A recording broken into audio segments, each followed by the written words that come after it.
இப்போ பார்க்குறது பார்த்தீங்கன்னா கேக்டஸ் வெரைட்டிஸ். இந்த கேக்டஸில் டிஃப்ரெண்ட் கலெக்ஷன் உண்டு. சக்குலண்ட் வெரைட்டிஸ்னு டிஃப்ரெண்ட் கலெக்ஷன் உண்டு.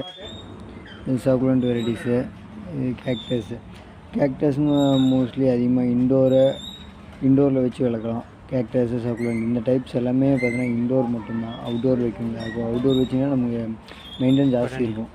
நம்ம ஓரளவுக்கு இண்டோரில் வச்சு மெயின்டைன் பண்ணிக்கலாம். அது வந்து சில்னஸான ஏரியாவில் மெயின்டைன் ஆகும். நம்ம அவுட்டரில் வச்சிங்கன்னா உங்களுக்கு சீக்கிரமாக செடி டேமேஜ் ஆக வைக்கும். இப்போ இது எல்லாமே ஒன்று ஒரு இருக்கும். எல்லாமே ஒரு மாதிரி இருக்கும். நம்ம எல்லாத்தையுமே நம்ம ஒரே மாதிரி யூஸ் பண்ண முடியாது. ஒன்றுத்துக்கு ஒரு மகத்துவம் இருக்கும். அது ஷோகேஸ் தான். நமக்கு எல்லாமே டிஃப்ரெண்ட் கலெக்ஷனில் நம்ம ஷோகேஸ் வச்சு மெயின்டைன் பண்ணிக்கலாம். நம்ம ஆஃபீஸில், ரூமில்